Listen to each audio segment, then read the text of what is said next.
help me take this mask off. But you'll die.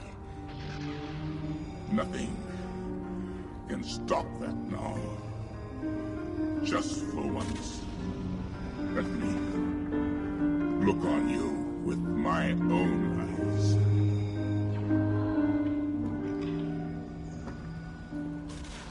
Well, you wonder why I always dress in black. Why you never see bright colors on my back.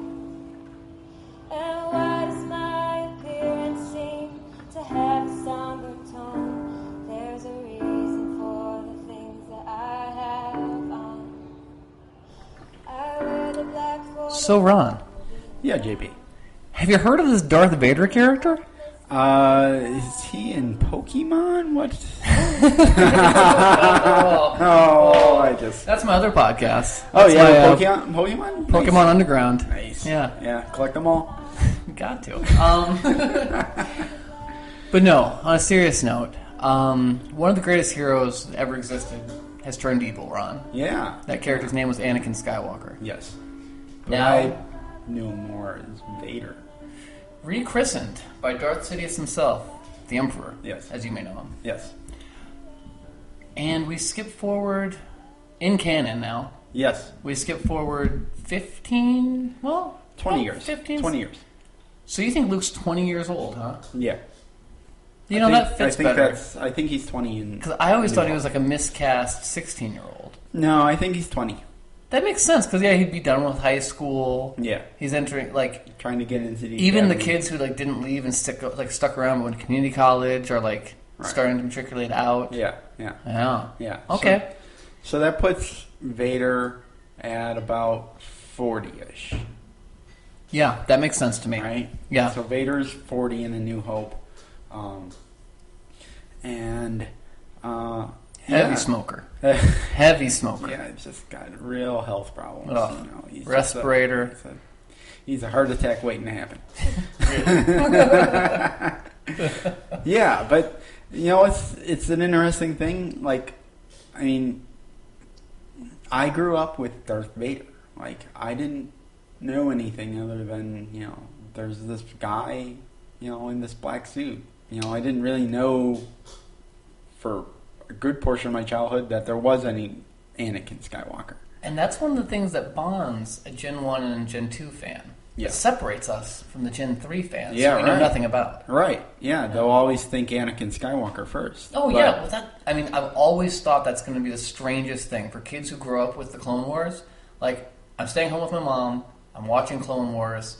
My hero is Anakin. He's Yeah. literally the greatest hero ever lived. Right. And then I find out that he murders younglings? Yeah. Murders younglings in cold blood? Jesus Christ, he killed those sand people. Right. He's a monster. Right. Well, Anakin's a monster, right? Right. Vader? Okay, so Vader, hear me out here. I was 8. 8 when Star Wars came out, okay? Mm-hmm. I'm sorry. I was 7, Okay. okay? Because I saw it actually a year after it came out for the very first time. So I was born in 71. It came out in 77. I saw it in 78. So I Yeah. was 7. Yeah, checks Okay. out. Yeah. 7-year-old kid goes to see Star Wars. This scary dude, all in black, menacing voice, choking people, killing people. I was never afraid of the character. Never scared me. Never, like. I think there's an interesting thing about Darth Vader, because I'm not the only one. I have a niece that is, like, you know, well, she's 8, I think, now, but she's actually my wife's niece. When I met her, she was, 5, Right. 6, 4, 5, 6. Yeah. And she was obsessed with Darth Vader. Okay. So I think there's a thing, like, although Darth Vader is a scary guy, like, I think kids like him. Oh, totally. Like, he's very iconic and very, just appealing to a kid's imagination. Totally. I actually equate him, if I was going to compare him to another big screen character, Yeah. I'd probably go Jason Voorhees, Okay. who also has a similar Similar. vibe where kids, while he's kind of scary, the murders, the jump scares are scary. Yeah. When I was growing up, I thought Jason was cool. Like you would play as Jason. Sure. You know what I mean? Sure. Like, he's kind of like a Frankenstein, slow, lumbering. Right. You know, right. scary but not scary. Right. Well, Yeah. it's the mask. Yeah. It's the mask. Well, actually, that's a good point. Like Frankenstein is also a lot like Darth Vader in that way. Yeah. Slow, lumbering, threatening, but not necessarily scary. And Yeah. kids seem to act like him more than play against him. Right. Right. Yeah. Yeah. So, Huh.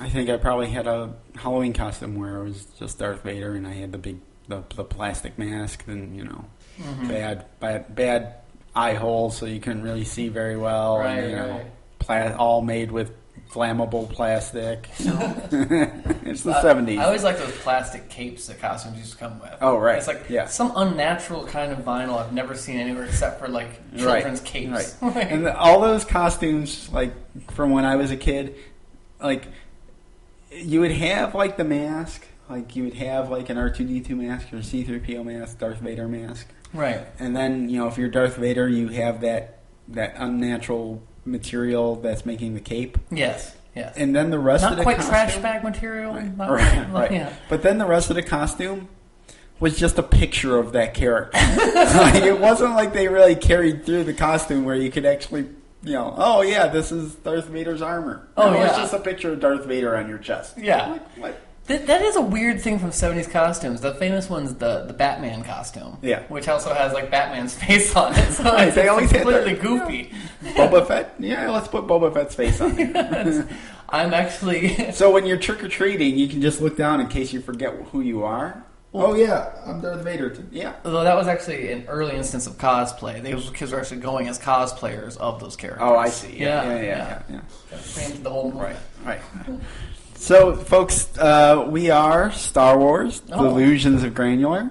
That's right. I'm JP. I am Ron. And that's been a great show. all right, See thank you. next week. Yeah, we told you it was two-parters. We just didn't tell you that it was going to be a really short second Yeah. part. We just want to talk about Halloween costumes. And we're out. No. This week we're going to finish off our two-part series of Anakin and Vader. We're going to talk about Vader today. Mm-hmm. The life and times of the galaxy's greatest hero and its worst villain. Yeah, Yes. yeah. So it's the villain episode, I guess. Yeah. But before we get into our discussion of all things Vader, we just wanted to tell you how you can contact us. You can always email us at swdog77@gmail.com. Or come and join the discussion at facebook.com/SWDOG. Sure. Is that right? Or is that SWDOG? Nope, that is correct. Oh, okay. Yes. A lot of lively discussion happening there. Yeah. Or follow us on Twitter at SWDog77. Mm-hmm. And please leave us a review on iTunes if you subscribe to us on iTunes. Or also you can subscribe to us on Stitcher. If that's what you do. Yeah. On Stitcher. On Stitcher. Yeah. Yeah. I think you subscribe to things. I don't know. Yeah. Somebody needs to tell us how Stitcher works. Take a screenshot of what that is.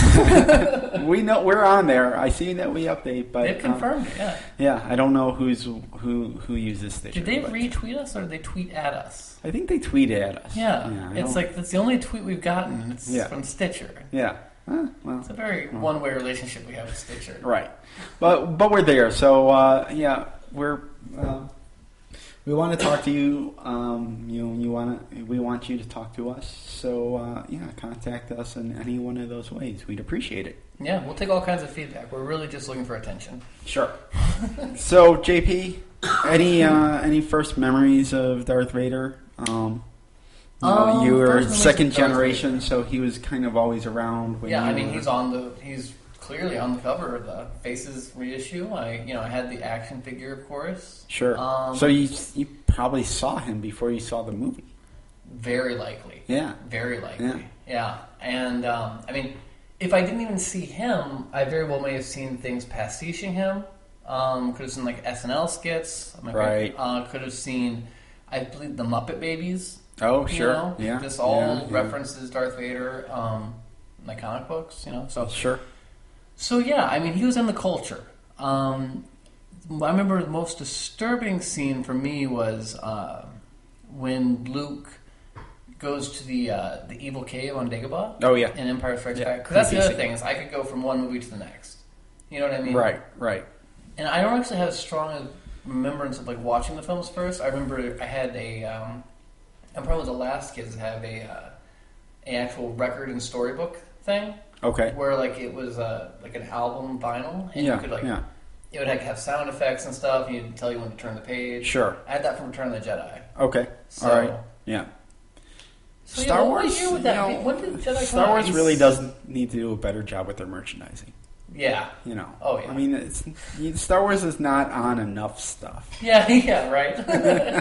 I love how that's such a big thing whenever you talk to somebody. Like, it seems like probably 6 out of 10 times, if not more, like, someone will tell you, you know, their first Star Wars memory is of a merchandise. Yeah, right. It's not of, like, the movie. It's like, yeah. But the most disturbing scene to me was Empire Strikes Back when he fights in the Dagobah Evil Cave, and you see his like face kind of this weird exploding thing. Yeah. And it reveals him to have like Mark Hamill's face. Right. But as a kid, I was convinced that wasn't Mark Hamill because it didn't look like Luke. It's a tough. Yeah. And it looks like there's like a ward or something on it. Like it was Yeah. very strange looking. And Yeah. I think it was also because we were getting the bad side, the post Corvette summer side. Right. So it looks like a facially. I would like to see a behind the scenes photo of that scene where you actually see like Mark Hamill wearing like the cracked Darth Vader helmet. That'd Weird. be awesome. Yeah. Yeah. Well, that's the other thing. It is his face, right? It's not like a mold of his face. It might be a mold of his face. And They that's might why it have looks been. so unnatural. That's why it probably it's probably they didn't know how to like make Luke have Mark Hamill actually be a detached head. Yeah. So they just did a mold of him. Or it's that or that dodgy 1980s reconstructive surgery.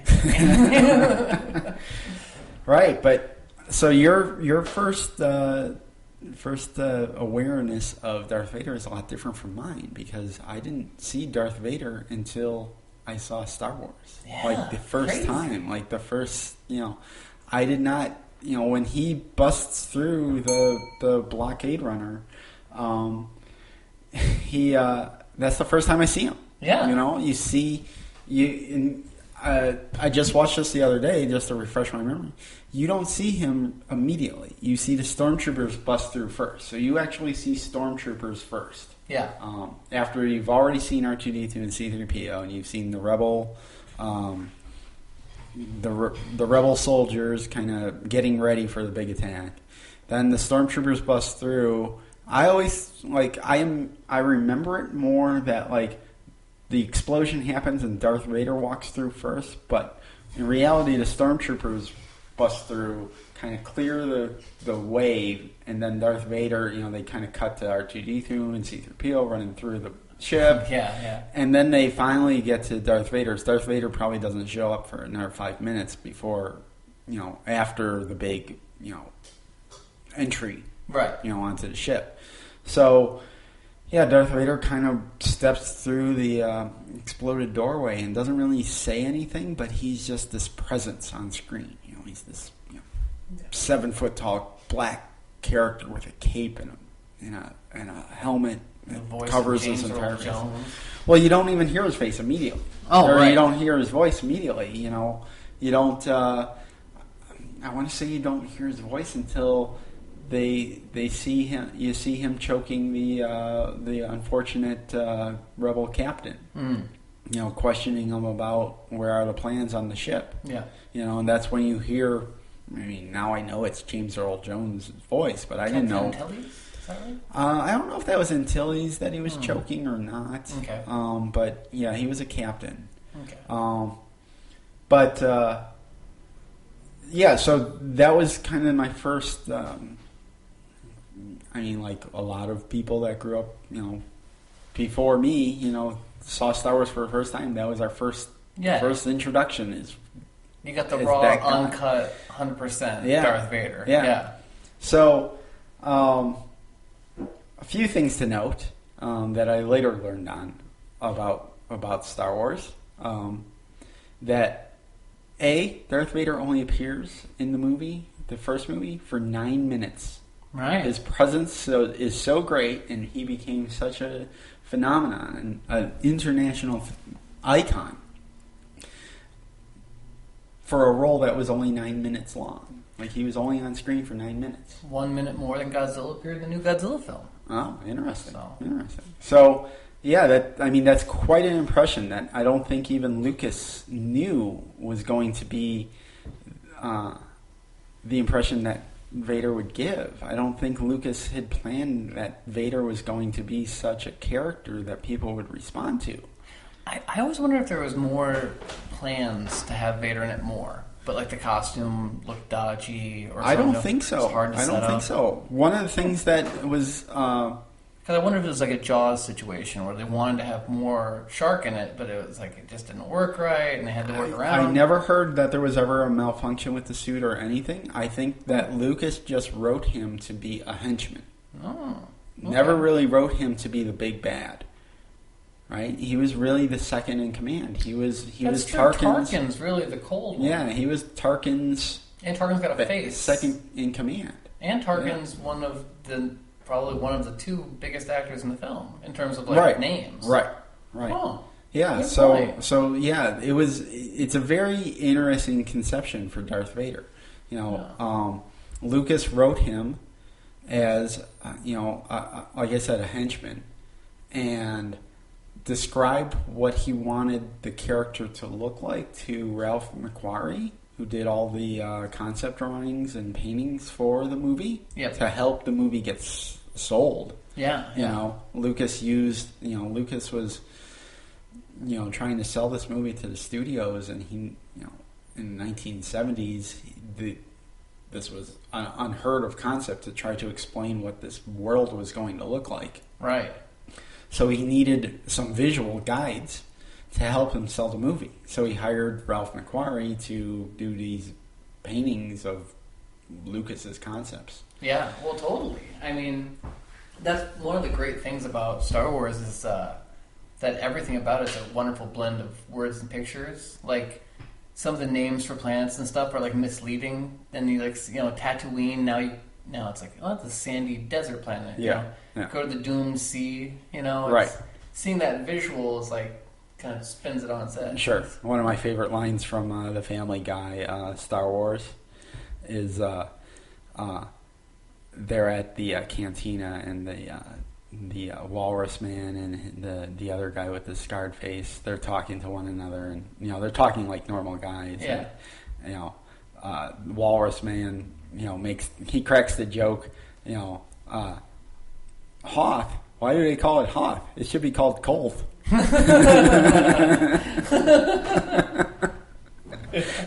That's a good one.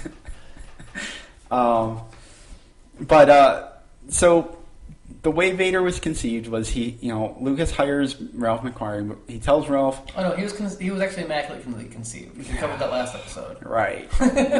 Yes. Well... I would guarantee there's no sex involved in this situation. A bunch of sci-fi nerds sitting around in the 70s. So he describes what he wants to Ralph McQuarrie. He describes what he wants to Ralph McQuarrie, and he says he wants this kind of samurai-looking helmet. Right? Ralph McQuarrie is also reading the script and is reading the first scene of Star Wars, where basically the blockade runner is invaded by all these troopers, right? And it's all it's kind of hijacked in space, right? Okay, that's an interesting way to say it. Yeah. Well, it was hijacked in space, and the thing is, like, the stormtroopers had helmets, so the way Ralph McQuarrie was thinking is, well, the stormtroopers have helmets, so they can actually breathe in space. The armor was actually protecting them from the harsh reality of space. Right. No oxygen. Kind of like space suits. Yeah, they're space suits, yes. Right? Yeah. And Ralph McQuarrie put that thinking into Vader. And he's like, well, okay, so he's going to have this helmet, and it's going to help him breathe, as they're, kind of crossing from ship to ship. to invade the blockade runner. Sure. Right? Yeah. So that's kind of how the outfit of Darth Vader was, kind of like a conceptualized. pirate boarding another ship type. Right, but he needed this mask to basically make that jump from ship to ship. Yeah, pressurized suit. Totally. Yeah, and that Lucas originally thought that Vader wouldn't actually wear the mask the entire movie. Oh, sure. Right? That he would just be kind of another bureaucrat or military general underneath the helmet.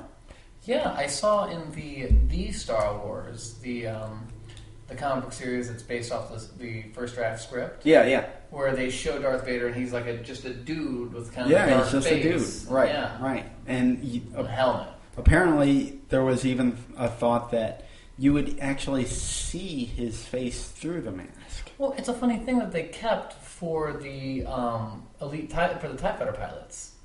Because that always blew my mind when I was a kid, was that when you get to the end of it, there's Darth Vader and there's two other mini Darth Vaders with him. Oh, because they're like black stormtroopers? Yeah, they have the black, They have the googly eyes, black respirators. They also have they have more respirator things. They have hoses kind of coming off their mask. So as a kid, I always interpreted that as like, oh, he just has like a more advanced version of those suits. Right.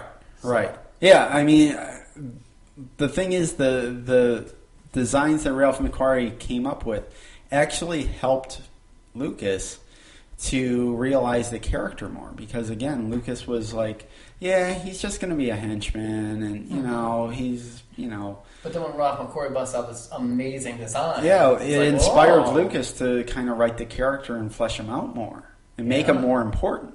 Right. Okay.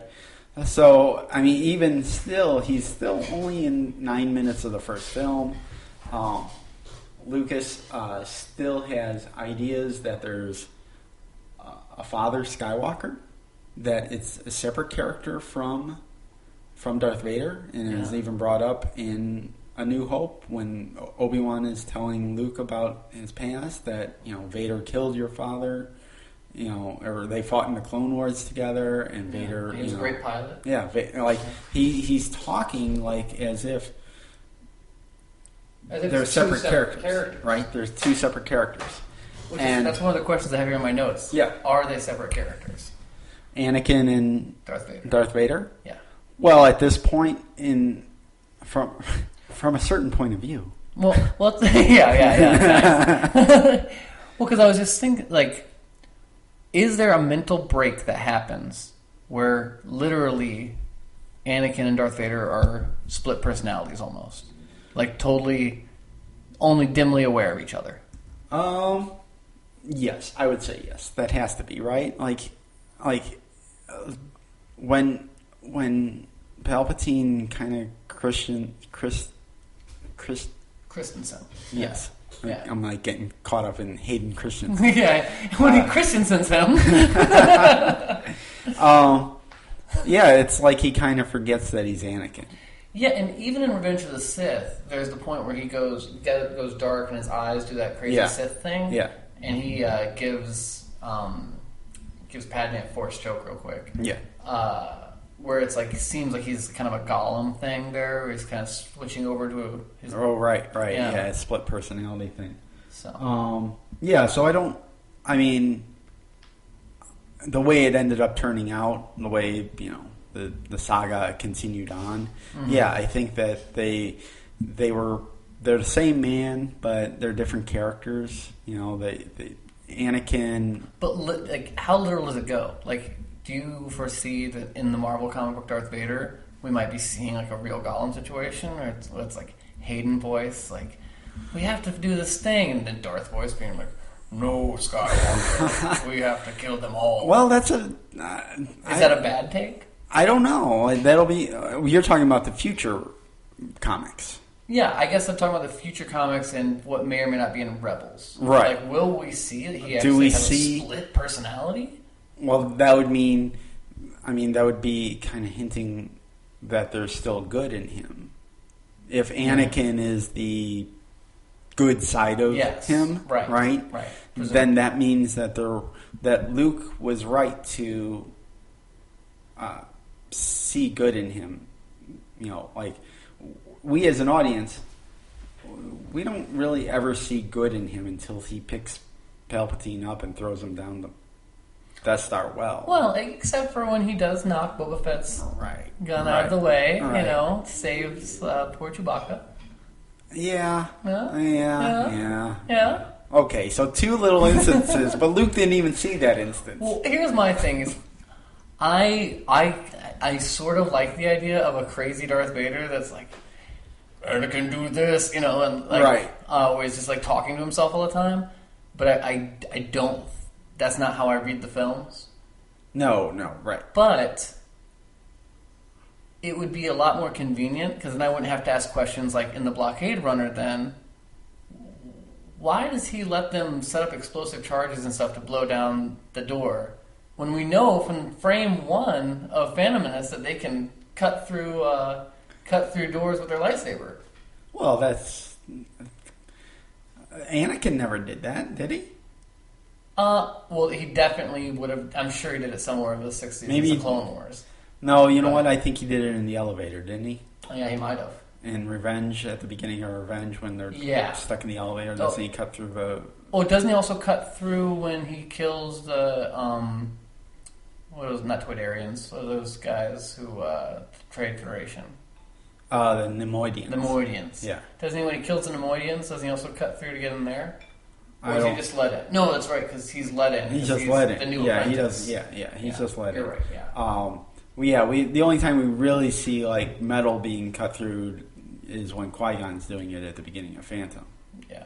Um, And I'm sure several times in the Clone Wars. right.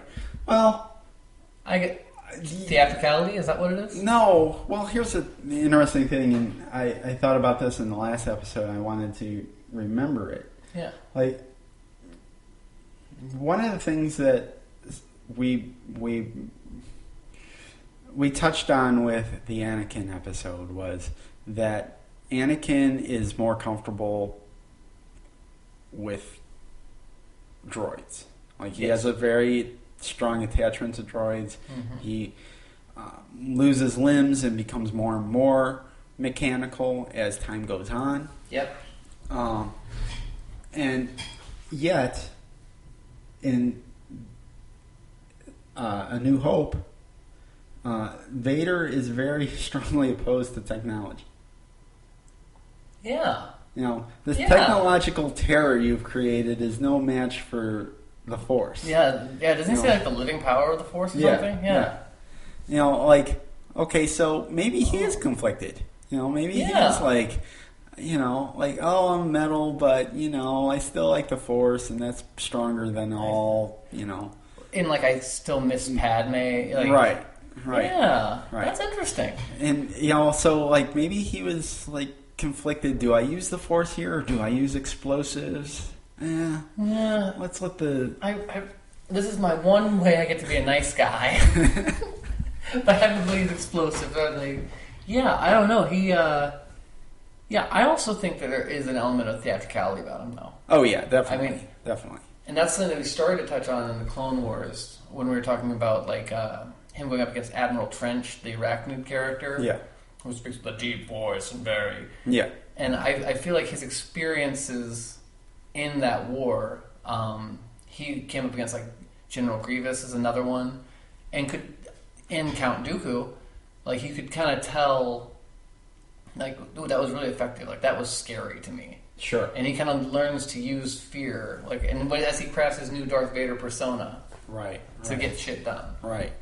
We only hear him say the one word in Revenge of the Sith, right? We only ever hear Vader as Vader in the full outfit. We only ever hear him say no. Yeah, We never hear him say anything else. He doesn't throw out like a primer.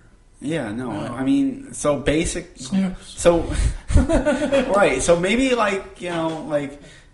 he says no, cut, right? Yeah. And then like what we don't see as an audience is like him going back home and kind of being in the mirror and being like, trying out different personas, different voices. Yeah. He's like, what if I had like a British accent, or what if I had like a, what if I was like an Australian accent? Oh, hello there. Yeah, he's trying out different things, and it's like him. It's kind of like in the movie The Professional, where he's like they have the main character like trying to like do impressions of different characters, right? And they all kind of sound the same, right? So he thinks he's doing his like best. You should really hear my James Cagney, you dirty rat, right? And he's trying him out at home, and then next day he's like trying him out in front of Palpatine, and Palpatine's like, no one's even really like noticing. It's like it's really sad. Like towards the end, he like comes behind like a lowly trooper, and it's like, did you notice the thing I'm doing today? I'm trying out a new thing. Did you think it was? Did you think it was cool? You kind of get a lot half lie to your boss, like, yeah, that sounds great. Hey, right. And you throw a force choke, Another David Brent thing. You're right. He becomes more David Brent as time goes on. You're right.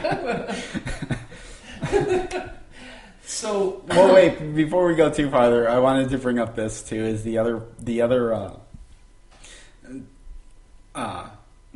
person responsible really for making Darth Vader such an iconic character is really Ben Burtt.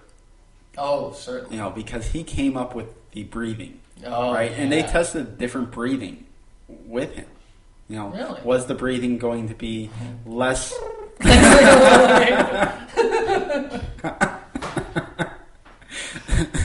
He's purring like a cat. Like, no, that's not right. It's creepy, but not the way we want. No, but they tested different breathing because they didn't know, like, should it be erratic and be more with it's like how he talks? Like it's like really wet in there. Well, like should it be like like the breathing is kind of a constant no matter what. Yeah. Right. Yeah. Whether he's talking or not, it's still there. And if as a real person, when we breathe and we're talking, like we're taking breaths differently. We're taking breaths when we pause in our speech, and that's not how Vader works. Vader's it's a mechanical breathing that is constant no matter if he's talking or not. It's almost like the machine is doing the work more than the man. Totally. And that's something that Ben Burtt worked on to get right. And that obviously has become one of the more, in certain scenes in the original trilogy, you hear Vader before he enters the room. Yeah, once again, comparison to Jason Voorhees with the... Yeah, right. It's very menacing, yeah. So, I mean... I was going to keep dragging Jason Voorhees in these podcasts. So, where do we want to go from there? Well... Here's my question. We've already mentioned choking a bunch, right? Yes. Where the hell does this choking come from? Now, I know we see him do it in the Clone Wars a little bit. Yes. They do a little bit of fan tease for us where he does it. And he does one force choke in the prequels, right? Just Padme. Yes. She's the only one, though, right? I believe so. Yeah, I don't think there's anything else in the prequels of him force choking. Right. I do... that was... I was, for a while, reading some of the EU stuff. And I was reading the era, like, in between Phantom Menace and Attack of the Clones. Yeah. And they actually had one where, like, little kid Jake Lloyd does a force choke. Oh, really? Yeah. But that's why it's the EU, I don't believe that really happened. Exactly. Yeah. So, because here's my question, too. This goes to support... I'm going to kind of, throughout the podcast, maybe do a... Is it two split personalities like the Hulk and Bruce Banner? Or is it, like, one guy? Because this would actually support the split personality. Okay. Vader chokes, Anakin doesn't. You know what I'm saying? Sure. Because what's weird is, like, Anakin kills those poor sand people and kills the youngling. And I think that the Darth Vader persona, whether it is a separate person or just his own mask he's wearing, comes from that. Okay. Right. It's like from him and the guilt of what he did, right? Right.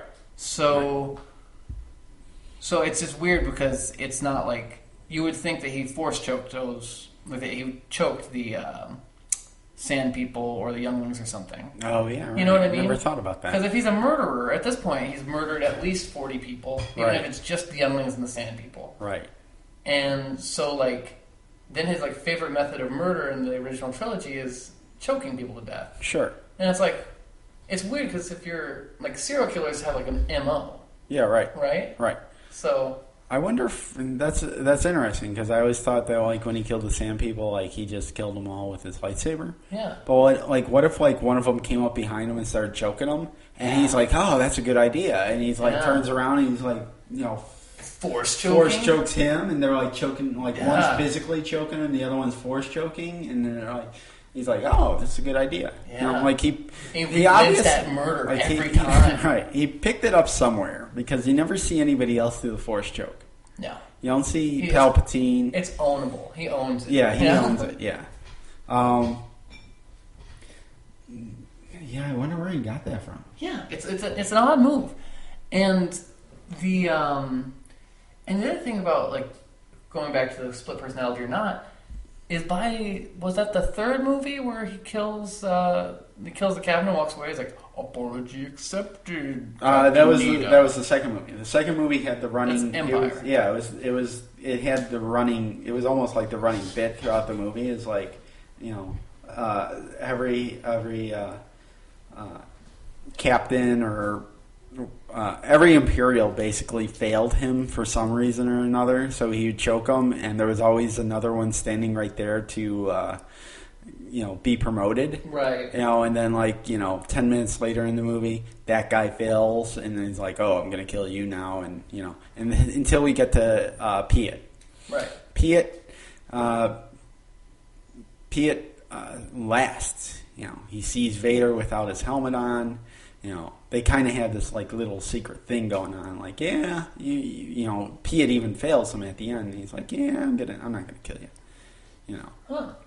Yeah, but I guess what I'm getting at with the Captain Newton thing is like he's clearly enjoying it by this point. Yeah, like it's no longer like a murder out of duty or whatever. It's like he killed someone like with essentially his bare hand and is like. Then makes a little joke of their corpse. Apology accepted, asshole. Yeah, he comes up with the quip. Yeah. The force quip. Yeah, and so, I mean, if we're looking at it from the point of view that he's one continuous personality for the whole thing, then maybe this is kind of like his, like, I can't necessarily lead an uprising. Sure. I can't necessarily take on the Emperor, but the Emperor doesn't care if I kill this fucking guy. And so I'm just going to bite the hand that feeds me a little bit by killing the upper management. Right. Yeah. Well, okay, so... that's our fun speculation, which I like. Sure. That's what we do. But going back to the realities of Star Wars. Right. Okay, so Vader was in the movie for 9 minutes. He kind of Han blasts the TIE fighter next to him.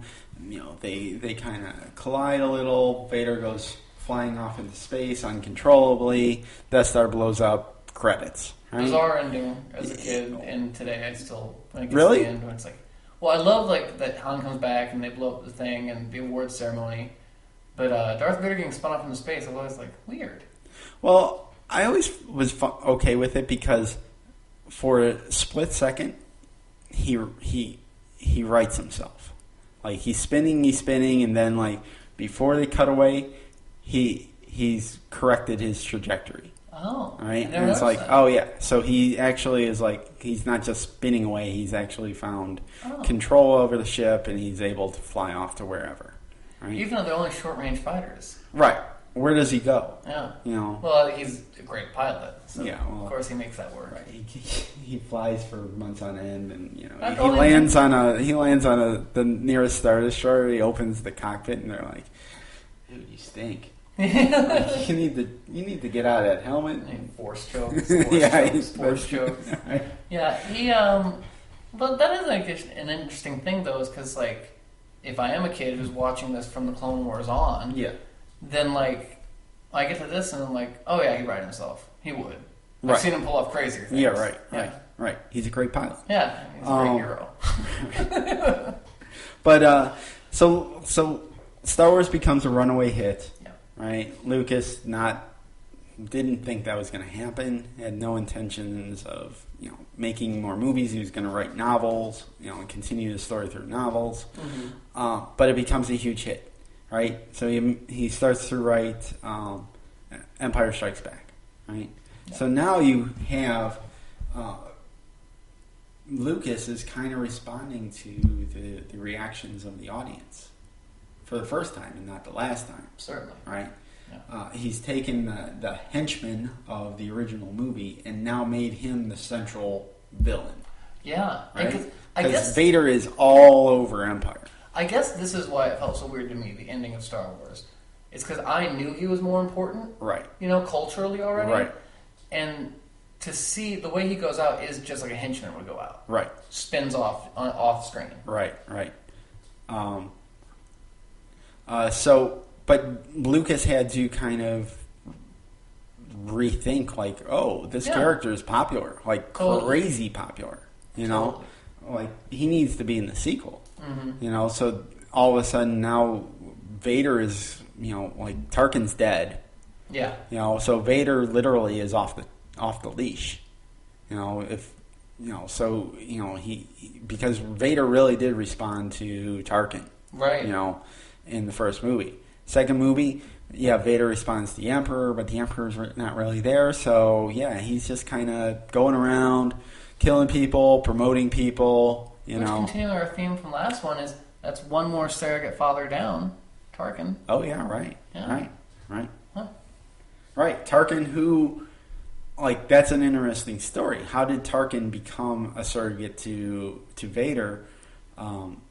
We see Tarkin in the Clone Wars, but he's not really connected to Anakin yet. Well, they have a couple episodes, like, after the introduction, I think he comes back for a few episodes, right? And they carry on some more military operations. Yeah, he's there a few times. He even interacts with Ahsoka. Yes. And he is, I think, the thing about him is, he's just so looking for, this kid who was raised with, like, no mother, raised in the cold, unfeeling Jedi ways. Anytime anyone gives him any kind of approval, he's just like, oh, that's great. Right. He's like a dog. He's like, oh, pet me. Yeah, Right. So... Right. So, So, Tarkin doesn't have to do a lot. Doesn't have to give a lot and just be like, I'm very efficiently done, Vader. And he's like, thanks. Thanks. How do you like my voice? Can I call your dad? So that's interesting. Yeah. So now with him gone, that makes sense that he's reacting so much more erratically and like kind of crazy, like killing severe officers. Yeah. Right. Because it doesn't seem like he has a lot of contact in the first movie, or even the second for a lot of it, with the Emperor. No, they don't, not at all. They seem like they were two dudes who used to run together back in the day, but now they're kind of they're living their own lives. Right. He's, Emperor's doing his thing. Right. Yeah. Vader doesn't seem like he's so much on the inner circle as much. Right. More so by the third one.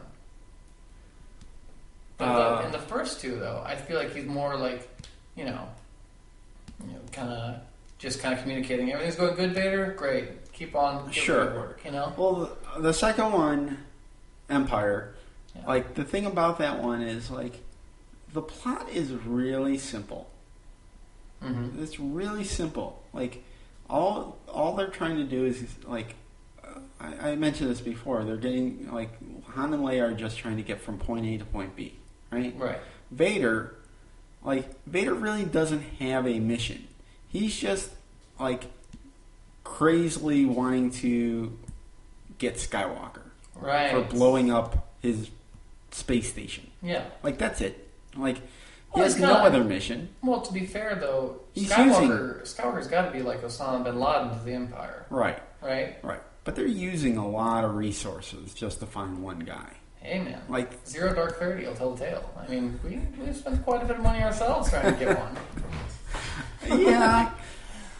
We didn't have Star Destroyers. Super Star Destroyers. That's true. I guess we didn't send out, the ships. And we're not, killing, officers if they fail. Well, now who's being naive, Ron? just the paperwork alone. Yeah, you know, how much paperwork does Vader do? Do you think it's almost kind of like Google Glass? He's doing a lot. It's kind of like Google Glass. He can, like, with eye movements and stuff, like, he's like sending text messages while he's like standing on the bridge. Well, that's okay. So, updating his live journal. Some kind of there. Evernote.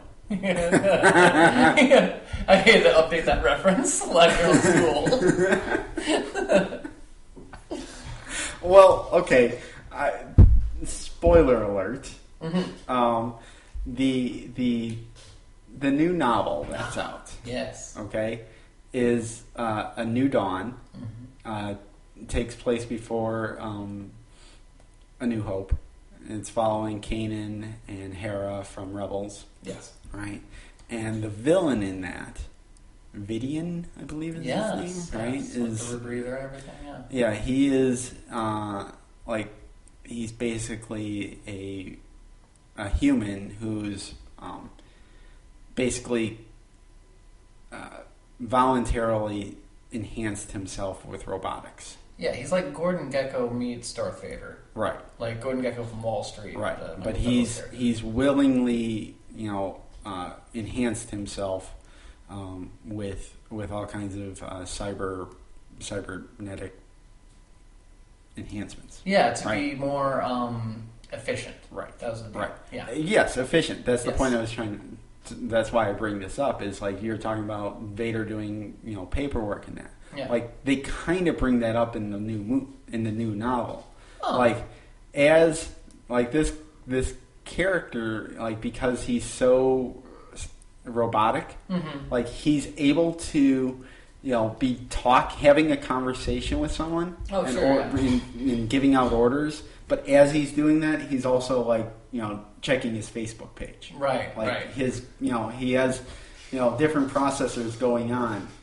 So he's actually like able to do other things besides, he's like, oh, well, we need to, he's talking to an underling and he's like, oh, well, we need to give that order out. And he's like, well, I already gave that order out while I was talking to you. Yeah, and he like insults him. Yeah, I read, when I was reading that, I never made the connection though that like, that's a really tasteful way to like backdoor write what like Darth Vader can be doing. Right. Because Darth Vader, it's, like a lot of sci-fi movies, especially from the 70s and stuff, you look at now, and the way we interact with computers and the way it works, it seems so dated. Sure. And Star Wars, because it exists in more of a fantasy world, is less in danger of that. Right. But even that kind of is like, well, it doesn't make sense that you'd have to do that to make a computer work. Right. And like, so it's kind of a tasteful way to kind of update Vader. Yeah. Be like, oh yeah, he can do all the things your iPhone can do. Right. Yeah. Yeah. Without actually having him do it in a book, because that'd be hokey.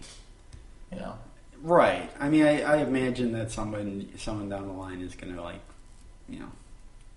write somewhere about Vader's paperwork and. There's 3 EU novels that are all about like the rise of Vader. Yeah. I haven't touched upon those. I haven't either. I'm tempted to. It's just like the worst cover.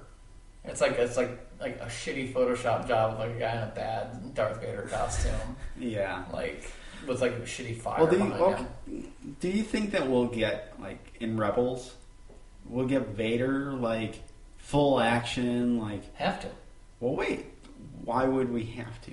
No. Like, essentially, like, I mean, okay, we see 3 lightsaber battles with Vader in the original trilogy. Yes. Right? Yeah. One is with Obi-Wan. Old Ben. Right. Old Ben, right? And they're really just kind of standing there, waving their swans around. They're not really, there's not a lot of action there, right? No. Right? And, like, it was 1977. We had never seen that kind of stuff before.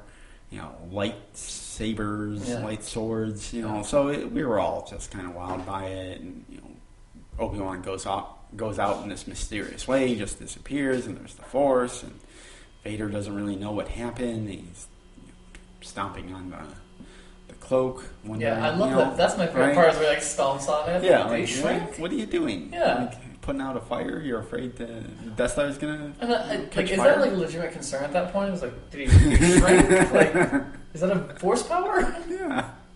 Maybe I should have finished up. Maybe I should have kept going with that Jedi thing.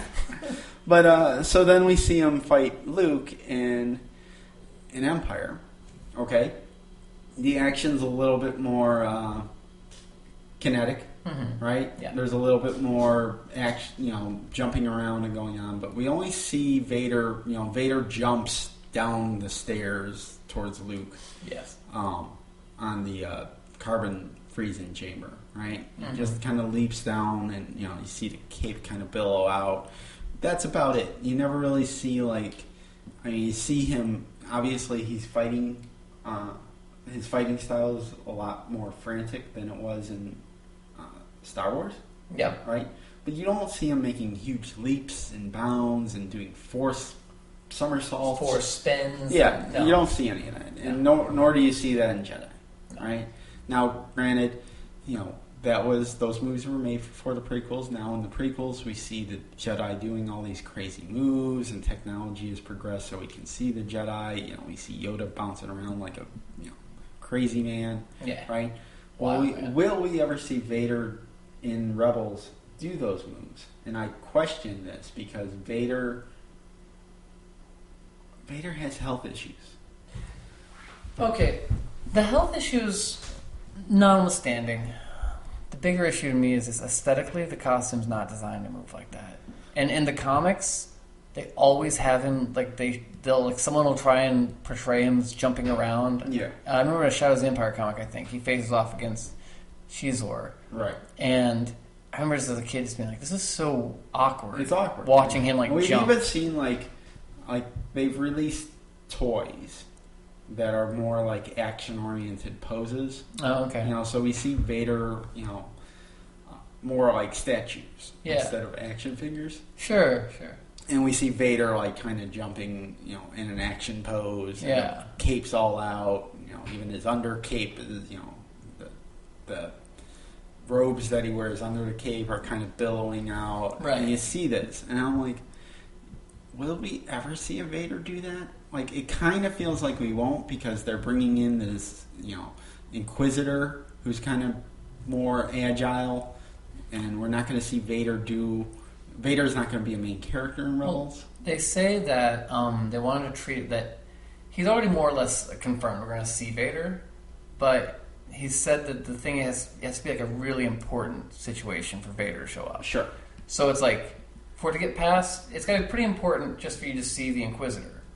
And it's got to be super important to get to see Vader. Right. And seeing the Emperor is impossible. Right. So, but I gotta say, man, I think we're gonna see it. I think we're gonna see a Vader Obi-Wan rematch. You think so? I do. Really? I do. I think that we'll see Obi-Wan. Will we see Obi-Wan interact with Kanan and Ezra? Oh, do it. Will we? I mean, presumably they've shown us a character model already before the show's out, Right? And they're going to need something on Well, season 3 to bump the numbers. I mean, the previews have shown that they're really just watching a hologram of Obi-Wan. Okay. Sending out the distress call not to, that Order 66 has happened. Right. So I don't know if we'll see. Will they be on the hunt for finding Obi-Wan? I don't know. Here's the other thing I had. This is a dark thought. We're getting away from Vader, but Kanan and Ezra they seem to have force powers. Yes. Kanan has been established as being a Padawan during Order 66 and escapes. Mm-hmm. Right? Mm-hmm. His fate is kind of doomed. Right? He's probably going to be dead by the time A New Hope comes out. Yeah, more than likely Kanan dies. Right. But, I mean, also, he didn't know Yoda was out there, man. Yeah, that's true. I mean, apparently... Jedi do not have a good communication system. Well, we started talking about this in the other episode a while ago. That, what is that central computer that sends out the message? And are they just picking it up through the Force? Right. Is it Force radio waves? Right. Weird. Well, that's good. We can go back. So, Vader he senses Luke around, Yeah, we start getting this telepathy thing, which is never really done anywhere else. No, it's not really. I mean, it has to be like maybe because in Clone Wars, in the prequels, there were so many Jedi that you just like you couldn't sense. You sensed everybody, so in a way you couldn't sense anyone. Well, I guess at the end of Clone Wars in the Lost season, there's whatever Yoda is doing with the Emperor towards the end there, where they had this like fake battle, like mind battle, right? I guess that's a pretty potent form of telepathy. Telepathy. Yes. Yeah. Telepathic communication. Yes.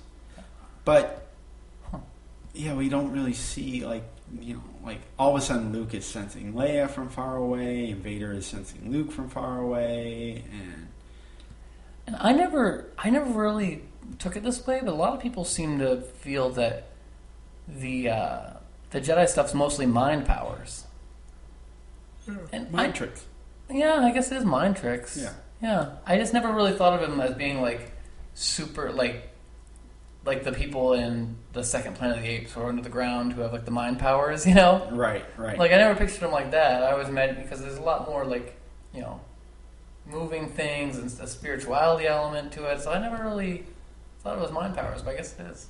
I refer to our WTF as the Force episode. Right. Yeah. The other thing that I thought was interesting is kind of goes back to a conversation that Vader has in A New Hope. Mm-hmm. Is he's at the Moffrins, right? Yes. And all the guys are sitting around the table, and they're like, "Well, your ancient religion, hasn't, brought back the missing data tapes or found the hidden rebel base." Yeah. And like ancient religion, like how many years have passed? Like 20 years. Yeah. Right. Yeah. That's 15, 20. Yeah. Right, and that's ancient. Like, really? Like 20 years ago, for me, it's like, well, that's not ancient. Ancient to me is like, 100 years ago. Well, if you look at that guy, though, he looks like he's like, what, 30, 34, 35? Sure. Yeah, mid-30s. So he's like 15 the last time Jedis existed. Right. And also he's in this kind of cult-like imperial state, that's got a lot of propaganda going. Sure. So he's just always aggressive, your ancient religion. There's a lot of drama going on. He was participating in the data cube burnings. Right.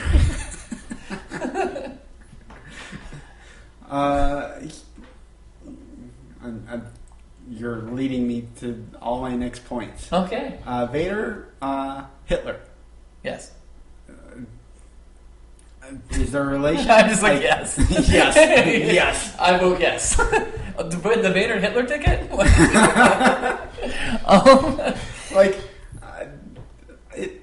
So Vader, indirectly, Vader was on the Death Star and they blew up an entire planet. Wiped out an entire planet. Yes.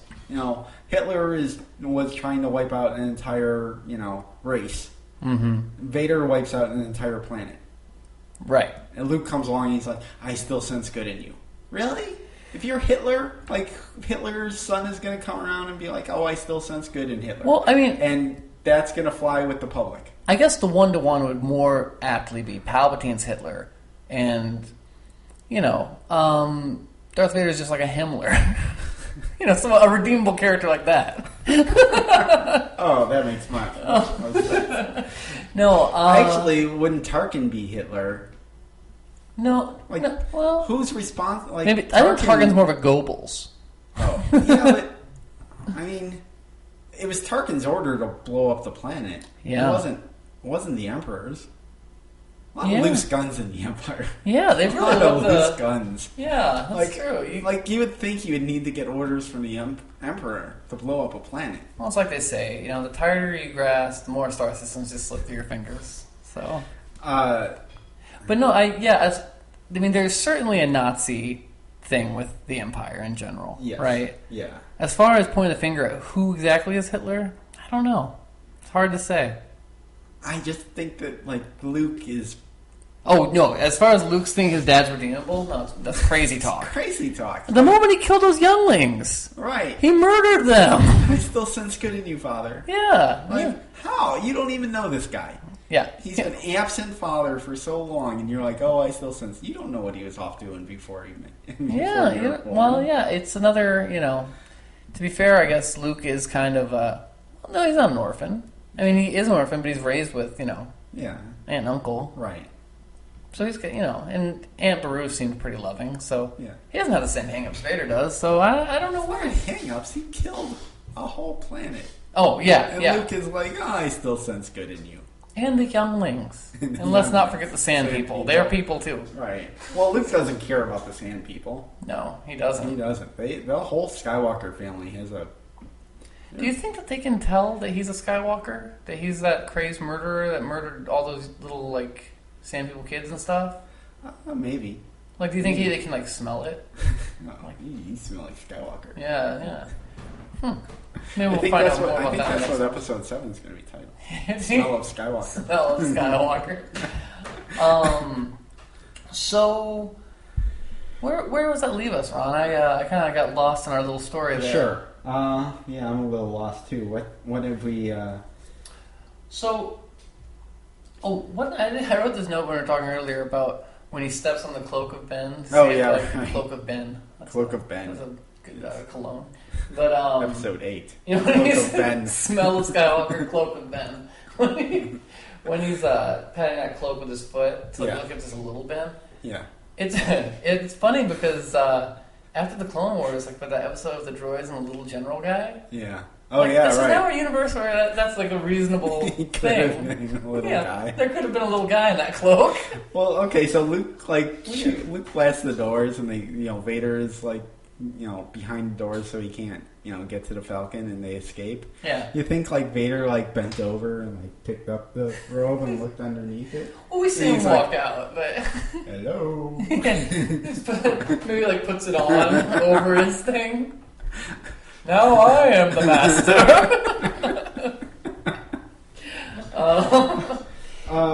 No, he's a wacky guy. All right. So, but yeah, redeemable? Not at all. No. Not at all. Not at all. Okay, so here is I started to bring this up in the last episode, and you stopped me and told me to save this for this, but the whole idea of Father Skywalker. Yes. Okay? Yes. As I was saying before... Papa Skywalker. As I was saying before, Lucas came up with the story, and he had all kinds of different characters. Okay? Mm-hmm. And in order to actually make the story make any kind of sense, because, it's just goofballs. It's just goofball stuff. Yeah. There's so many characters, and they don't even, they're not even portrayed the same in different scenes in the same draft. Yeah. What's going on? Are they just because I know he started with a list of names. Yes. So is it mostly his characters walking up and be hi, my name's C.O. Bibble. Hi, my name is Mace Windu. No, it's almost hi, I'm Father Skywalker. In the next scene, hi, I'm Darth Vader. It's wait, which characters who? He couldn't really keep track of his characters. And it's because he had so many that, for every draft, he just kind of started to just combine characters. Sure. Okay? Yeah. To the point where he finishes Star Wars, and there's an Obi-Wan, and there's a Father Skywalker, and there's a Darth Vader, and they're all separate entities, right? Yeah. Well, he didn't have anything to do with... He didn't have anything for Ben to do towards the end of the movie, so he kills him off, right? Yeah. Right. Makes sense. And then the next movie, he's Lucas starts writing, and he's oh, well, I need someone to train Luke. Yeah. And further train, he's well, I already killed Ben off, so I guess I got to create a new character. That's... Ben. Yeah, that's... I'm you didn't really plan things out very well, Luke. It's I accidentally killed this character off, and I kind of need him for the next movie. Oops. Which is something that I feel a lot of modern post-Lost fans really resent. The idea of wow, he didn't know the destination when he was taking the journey. Right. But in this instance, it comes out really good, so you can overlook it. Right. But that's how a lot of long-term storytelling is. Well, and goes. also that's just creativity, man. Right. Like there's no, there's nothing else. Like there's no other way to do it. Right. You know what I mean? It's not like he's transcribing things from an actual other world. Right. Like right. he's making it up. Right. Like, So. oh, okay. But the thing that I wanted to bring up was, okay, so he takes Father Skywalker and Papa Skywalker, right, who is a separate entity, and he sits down to write Empire, right? And again, what we think as fans is Lucas had this all planned out, right? There's 12 movies. No, there's 9 movies, right? Yeah. And there's this whole there's prequels and there's sequels, and in reality, from what I'm reading in this book, is in reality, Lucas had none of this planned out. Okay? Yeah. None of it. He wrote Star Wars, and it was going to be just a one-off, and he would maybe use these characters again in sequels, but there was no continuity. Okay? These were strictly serials. Star Wars. These Star Wars. Yes. And they were serials. They didn't have continuity. If he wanted to tell a story about the young Obi-Wan and have that be a sequel, it could be a sequel. Right? He didn't have... Like, he wasn't playing by any rules that we now as fans cling to. Was that actually something that he thought of? Yes. That, like, he could, jump around a character's life? Yeah. Cool. Yeah. That's cool. There was no, he wasn't thinking continuity, he wasn't thinking big story, he was thinking just fun serials that ended on cliffhangers that would pick up the next time around, and, there was no, one overarching story. Right. Right? Just war. Just war, yeah. And even that wasn't even a thing, because it started out as the adventures of Luke Skywalker. Starkiller, right? Right, Luke Starkiller. Yeah. So he sits down to write Empire, and he's simplifying and simplifying. And the second draft of Empire, he puts Darth Vader and Father Skywalker together as one character. Okay? Mm-hmm. And that, not only is that the birth of the biggest twist in movies, like Luke, I am your father. That is one of the biggest twists in movie history. Yeah, Between that's a crying game. Right. Yeah. You put those all together, you really have a big twist. Yeah, a hell of a movie. That'll probably be 7. We talked about 30 Star Wars last week, or 2 weeks ago.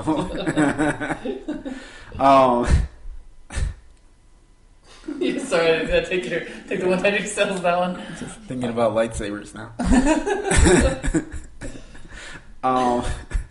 But what he really did was not only did he birth the biggest, plot twist, but at that moment he birthed it changed Star Wars to being just a serial, to being a larger continuous story. And he created the backstory that Vader killed Vader. No, I'm getting mixed up. That Vader was once good. Right. Okay. Now he can tell the backstory. He has a greater backstory to tell, and it really finally he birthed at that moment in 1978 or 1979 when he was writing Empire. That was the birth of the prequels. He didn't have that planned out before he made Star Wars. He didn't have that planned out after he made Star Wars. It was when he was writing Empire, that moment when he combined two characters, Father Skywalker and Darth Vader. Darth Vader being more of just a military general henchman. Yeah. And Father Skywalker, who basically was Obi-Wan. They were essentially the same character. Sure. Okay? Old master, fought in the Clone Wars, Jedi Knights. Would be a great mentor to Luke. Right. Yeah. They were the same character. So what Lucas did was he's like, well, I already have Ben, so I don't need a Father Skywalker. So I'll just combine him with Darth Vader, and that'll be great. It'll be this huge thing where he reveals himself to be Luke's father, right? And by doing so, like I said, he birthed the prequels. He birthed the idea that these are now just not one-off movies. This is a bigger story that I'm telling. It completely changed what Lucas originally envisioned Star Wars to be. It now became Star Wars, not the adventures of Luke Skywalker. Now, an interesting thing about this kind of rampant creativity, where he's literally just pulling from everything in pop culture, the zeitgeist, you might say. Yes. He starts... I think when people do that, when they're just acting fast and pulling things and just moving quick, there starts to be layers of meaning. They start revealing themselves. Sure. Maybe more than they intend to. Yeah. Yeah. Because, I don't think that there's... come on. It's impossible, right? That this story isn't reflecting him somehow. The story of a guy who, starts off young and idealistic, gets sucked in to become part of the machine, Right. And he's cold and alone and isolated in his empire, even though he's got all this power, it means nothing because he can't feel anything. Right. It has to be it feels just so ripe that's George Lucas. Right. But I don't. He didn't knowingly do all this. Right. No. I agree. He didn't knowingly. It's do also this. Subconscious stuff, but. Totally, that's what these are about, right? Yeah, the thing that makes George Lucas so great is he was able to absorb all of this stuff. Yeah. Sci-fi, comic books, Kurosawa movies, Marvel comic books. Doctor Doom was inspiration for Darth Vader. Yeah. Samurai movie, like I said, the Kurosawa movies, sci-fi serials that he went to see as a kid, sci-fi comic books and novels, all of this stuff, he consumed. He consumed for, 3 years or more when he was in the process of making American Graffiti and writing the original Star Wars. He was just consuming all of this stuff. Yeah, he had a comic store. He had or a comic. Something, yeah, he had a a comic book store / gallery in New York. Yeah, because he was such a big fan of the art of comic books. Yeah, that he had this comic book store in New York in the 70s, which I don't even understand how that works because Lucas is California all the way. He grew up in Marin County and lives in Modesto. How did he get to New York? And why did he start a store in New York? Yeah. It's so weird. It's one of those things. That's where all the Marvel comic stuff takes place. That's where all the comic book publishers are. Yeah. I guess that's probably... It's a weird way to think about it, but just because of geographically, that's where those publishers were, that's probably where the most original art was. Right. Yeah. Wow. It's a different time. Yeah. Yeah, totally different time. Huh. Yeah, so, the genius of him was he was able to consume all of this stuff and then kind of spit it back out into a very classic tale. Yeah, that was also very original. Yeah. Even though it's pulling from everything, it's also giving back something. Yeah. Yeah. Yeah. So, that's kind of got off the subject of Darth Vader, but it's really all about that too. It's he created the modern villain. Yeah. And we were kidding before Jason Voorhees, but there's a connection there. Yeah, 100%. And and the influence of Boris Karloff's Frankenstein. Yeah. Yeah. But pulling back a little bit and going back to the plot. Yes. So here, like you say, he reveals himself to Luke Skywalker to be his father. Yeah. And then Luke gets away, telepathic connection. Next movie, they're building a new Death Star. Yes. This one has a good idea. It's got a force field around it. Yes. Yeah.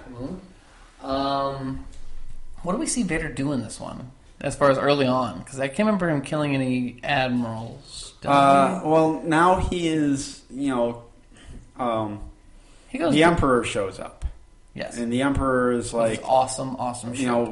Right. But we get that one scene early on where Vader Vader shows up and is talking to one of the Imperials, and he's like, the Emperor is like, you guys are moving too slow. You need to boost production. And the Imperial is like, we'll double our efforts. Like name drops him. Yeah, so it's really basically it's a contractor job that they're really trying to make sure that it doesn't go over budget. Right. It's more paperwork for Vader if this goes over budget. And this is also, I mean, I feel like it's also one of the places where you see the conceit of writing happening, where it's like, in my mind, Vader would never do this, but like for the purposes of like, well, we got to introduce there's a new bigger villain coming up. Right. We have to have Darth Vader play it down and be like, well, you better redouble your efforts because the Emperor's coming. Right. And if you think I'm bad, wait till you see the big guy. Right. And it's like that always is like kind of stuck. Well, but it makes sense for the plot. It makes sense for the plot, but like I think after all the movies came out, after Star Wars was pretty much dead, we got Shadows of the Empire, which is basically telling the story between Empire and Jedi. Right. And it introduces Prince Shizor, who's trying to reptilian date rapist. Right, but he's also trying to he's competing with Vader for the Emperor's attention, and trying to kind of weasel in on Vader to be the Emperor's right hand man. Right. Oh, that's one take, but I think I think another take would be like, Vader, maybe between the movies, he did get the slap down from the Emperor. It's sure. Hey, you killed like 5 military officers. Those guys are hard to replace. Chill out. Yeah. Chill the fuck out. You didn't even get Skywalker, and you're killing all these guys and wasting all my resources. I suppose that makes sense because, okay, let's break it down logically. In prequels, he needs Anakin to execute Order 66 because he's a Jedi, hiring Jedi. He can just waltz to the temple, no questions asked. Right. Easy peasy. Right. So he needs him for that, and also needs him to hunt down the Jedi because he knows all the Jedi stuff.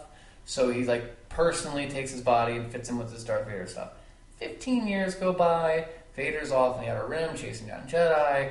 Emperor's just trying to soak in this dark evil vibe that's going down. Right. He's focusing on his dark stuff. Right. And so 15 years go by, and he's got Tarkin kind of minding, Vader. He's like, okay, Vader is under control. The babysitter's got him. Yeah. And then Tarkin dies. Yes. And so then he's like, oh, well, it's been, and Vader can handle himself. I haven't had to actually take a personal hand with Vader for a while. I just check in with him every week or so. Right. How's it going? Great. Peace. Right. But then he's like, oh, that's right. He's totally an immature out of control. Psycho. Out of control. Yeah. So he had to probably did in between the movies have to give him a spanking. After that. Yeah, sure. Yeah. All right. Huh. Right. I mean, that we never really think about their behavior in the movies, but Vader was out of control in Empire. Yeah, He was just out of control. Totally. Wasting Mad resources. dog. Yeah. So, so it's logical that the Emperor has to step in the third one and be like, okay. What's he doing in that meditation chamber? I shouldn't even call it a meditation chamber. But you know what I'm talking about. Yeah. That globe thing. Yeah, I mean, I think it is called a meditation chamber. Wasn't that a toy? Yeah, if we're going to go towards merchandising as being canon, I think it was more than one toy. I think that there was multiple toys for it. I think that there was there was an original toy it was called the Imperial Star Destroyer, okay? Mm-hmm. But by no means did this thing look like an Imperial Star Destroyer. It was kind of triangular in shape. Yeah. Right? But it was open. It was all open. And you kind of had 2, little walkways on each side. And then on top where you had, where Vader really walks is you had kind of this this thing came down that was like, it was like neon orange, and that was supposed to be like the Emperor hologram. Oh, right. Okay. And then in the back, it had the actual meditation chamber, and this was the coolest part of it because it had kind of the teeth interlocking. Yeah. Right? And but like to look at it, you're like, yeah, how is this a Star Destroyer? It's just like a cheesy piece of plastic. Well, I questioned.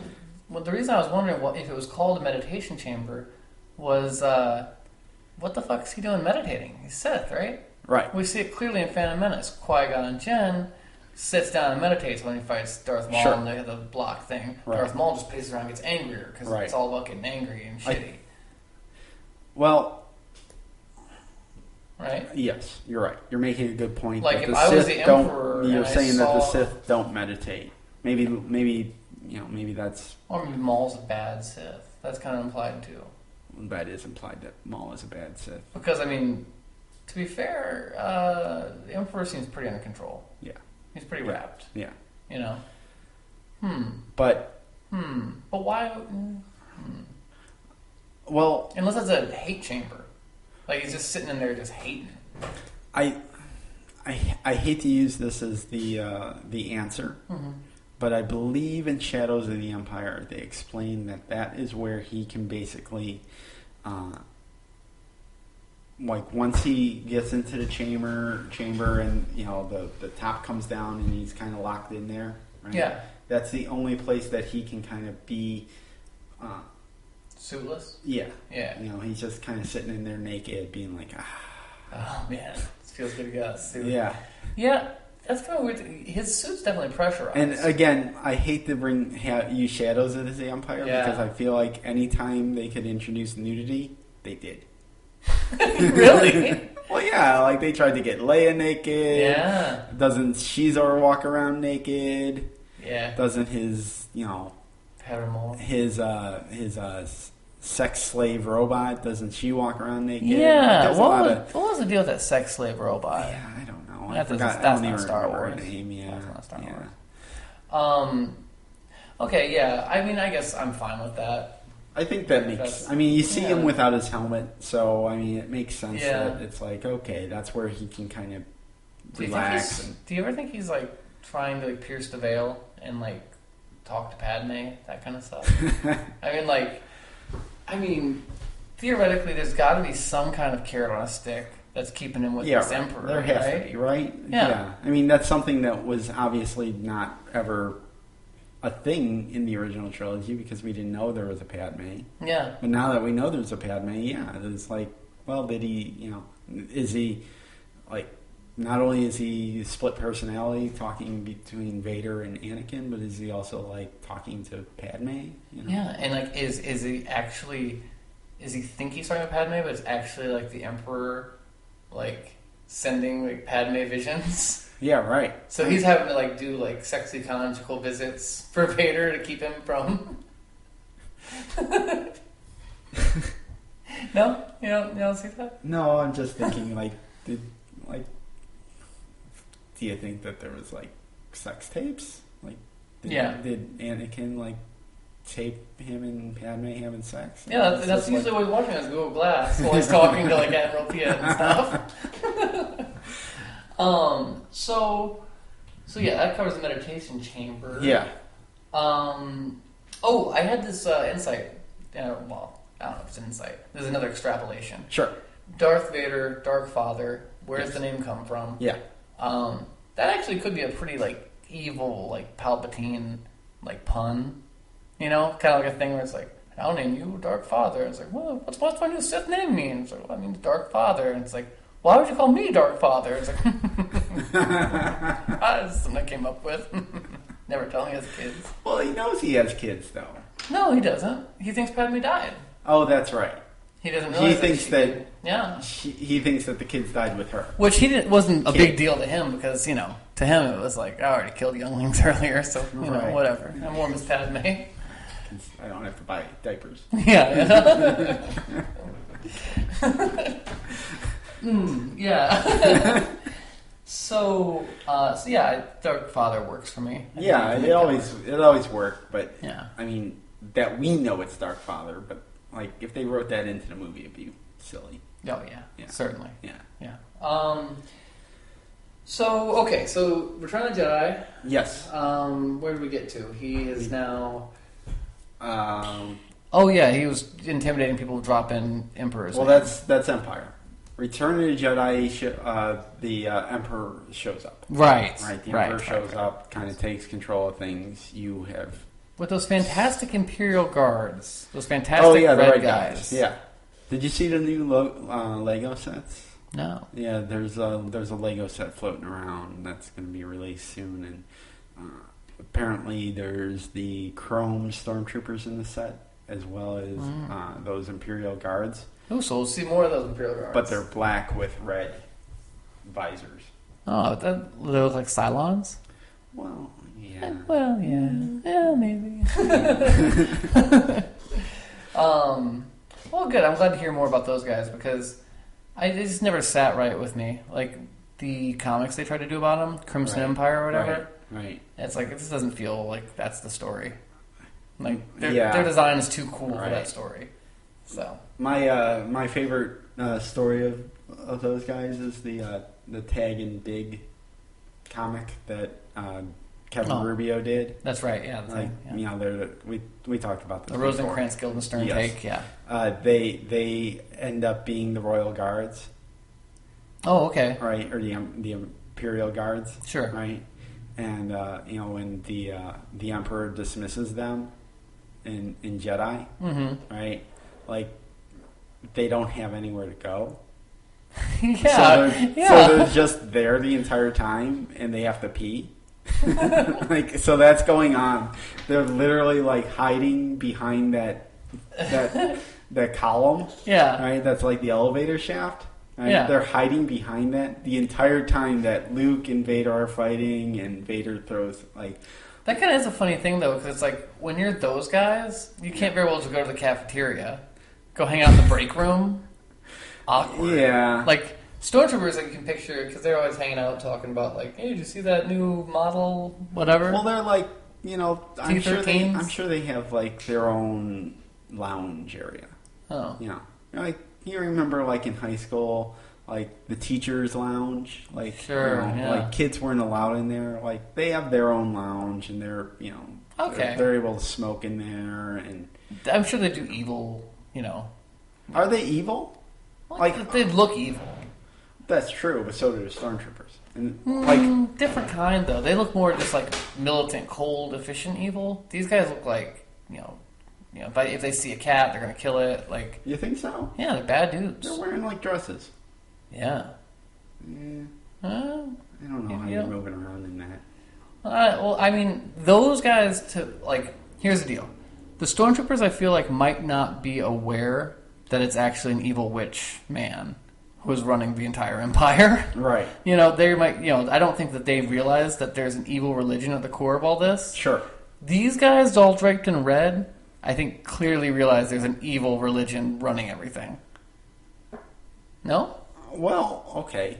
I mean, because there's also those old guys behind the Emperor and Jedi. Old guys? Yeah, there's like Imperial dignitaries behind them. They have like headdresses on, and they're like wearing purple garb. There were action figures in that, like really. I can't lousy. picture them. Yeah, they're there. They're old guys. They're a bunch of old guys. Do a search on Google for like Imperial dignitaries. I will do a little search on here. You keep going. I'm gonna. So going through Jedi, Emperor's there now. Emperor's there. He's putting the slap down on Vader. Vader. Vader sense again. We have the sensing. Vader senses that Luke is near. Right. They're going to the moon. They're going to Endor. They look kind of like Nemoidians. They kind of look like Nemoidians, right? Yeah. They look kind of like Nemoidians. Yeah, they have the same kind of garb, but they're just like they never explain who those guys are. Interesting. Yeah. Wow, I've never been aware of these guys. They're in there. They're canon. Damn. All right. So Vader senses Luke. Luke gives himself up to Vader. Blah blah blah. Mm-hmm. They go meet the Emperor. They have a sweet fight. He cuts off Vader's hand, realizing that he's becoming much like him. Right. More machine than man. I don't know would that scene play out today? What do you mean? I mean, I don't know. Like, it seems like... Too logical? Yeah. Too much like, I lost a hand, now he lost a hand. Yeah, I'm it just becoming seems my like father. a duh. Well, I think there's a lot of that in Jedi. No, yeah, there is. Yeah. I remember seeing that as a kid, and I was like, oh, yeah. Oh, yeah, totally. Like, Same here. He's putting it together. Yeah. Like, as you're putting it together, he's putting it together. Yeah, right? they're like hand, But hand, now I hand, figure... hand. Yeah, but now I feel like that wouldn't play. You I don't think- know. Maybe not. No. I mean, people still see the movies for the first time Yeah. nowadays, and they're like fine with it. Well, that's the thing. When I was a kid, it was the 90s, and I still totally Also, dug like, it. Jedi gets a pass because, like, movie storytelling in general, like, once you're in, like, the third act, you can kind of break logic. Yeah, because the Right? momentum's carrying. The momentum's carrying. Yeah. So that's why I never really have a problem with Jedi, because you're in the third act. Just sit back and have a good time. Yeah, that's the thing. I agree. I was always just like, I'm getting to see Han Solo again, and Well, I didn't I'd really say that was ever my care. favorite. That was my favorite one as a kid. Right. That's a lot of your generation. That's their favorite one. Huh. So after that, that's in this battle. He also calls out the I sense a sister. He kind of sister. Is he sensing her, or is he reading Luke's mind? I think he's reading Luke's mind. And that's what I thought too. Luke is, because he already had that, talk with her. Some pretty high level shit. Some pretty high level Sith magics there. Sure. Reading a man's mind. Right. 'Cause I don't think we see that ever anywhere else. Well, You've seen mind tricks, but that's different. Clouding someone's mind versus pulling actual information from it. Clone Wars has it. We saw Clone Wars where Mace and Obi-Wan the elders break team up. was it Cad Bane's mind? Yeah, I think so. Yeah. That was they were getting close to the dark side there. That was pretty fucked up. That was pretty heavy stuff. Yeah. War. Yeah. War. The whole So Vader, he picks the Emperor. The Emperor comes and starts, attacking Luke with the lightning force. we just watched this scene, and I asked you, I was like, what exactly What's going on here? What exactly is, if anything's going to break down as time goes on and kids watch these from the Clone Wars on, Sure. That's it. Again, third act logic. Yeah, it's like, wait, he just threw him in the pit? Like, I saw that same character leap around and jump and flip. Awesome. Yeah. What would have been great is, like, Vader throws him in the pit, right? And he goes flying down there. Cut to the Millennium Falcon, like, flying through the Death Star. And, like, all of a sudden, like, the Emperor just falls on the Falcon. Yeah, it's just flat. And Nine Numb is like, whoa. I know. I gotta say, of all the effects and stuff in Jedi, the Millennium Falcon inside of the Death Star is that was beautiful. Far and away my Just favorite beautiful. thing. Maybe in That the was whole beautiful. trilogy. Yeah. The inside of the Death Star and the There's a lot of wonderful shots of the Falcon in the original trilogy. Yeah. And but I think that's probably my favorite. Yeah. That whole segment. Yeah. There's also a lot of bottomless pits in Star Wars. Yeah. Like, the Emperor gets thrown down one. Going back to the first movie, Leia and Luke swing across this chasm. Like for these space stations, they definitely build, like, a lot of bottomless pits. Well, I mean, it's kind of like, it's kind of like you have the bigger, like that house, that Winchester house, is that what it is? Have you heard about this? No. It's out by, like, San Francisco. Okay. Some heiress to some big gun fortune, Yeah. like this Winchester rifles, I think. Okay. I want to say it's a Winchester house. Sure.